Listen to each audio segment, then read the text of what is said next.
இஸ்லாத்துக்கு தர்காக்கு என்னங்க சம்பந்தம்? எங்கயாவது ஹலால் சாராய கடை நீங்க காமிக்க முடியுமா? ஹலால் சாராய கடை காமிக்க முடியாதுல்ல. சாராயமே ஹராம். இப்படி ஒருத்தர் மரணிச்சுட்டா அதற்கு பிறகு நீங்க மேல ஒரு கட்டடம் கட்டுறீங்கல்ல, செங்கல் வச்சு சிமெண்ட் மணல் எல்லாம் கலக்கி அதுல பூசி அதை அடுக்கி அதை கட்டடமா ஆக்கி அதுக்கு மேல பச்சை கலர்ல பெயிண்ட் அடிச்சு அதுக்கு மேல மாலைகளை போட்டு அதுக்கு மேல சந்தனங்களை பூசி அவுலியாவே நாதாவே என்று நீங்கள் ஒரு கட்டடம் கட்டி வச்சிருக்கிறீங்களே, இதற்கும் இஸ்லாத்துக்கும் ஏதாவது சம்பந்தம் இருக்கா?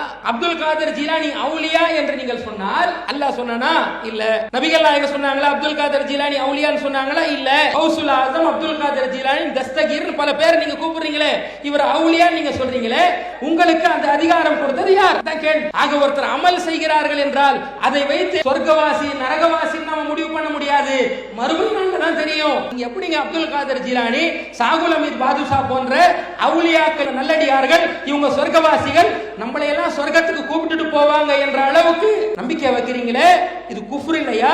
இது இணை வைப்பு இல்லையா? இது ஷிர்க் இல்லையா? இது யோசிச்சு பாருங்க.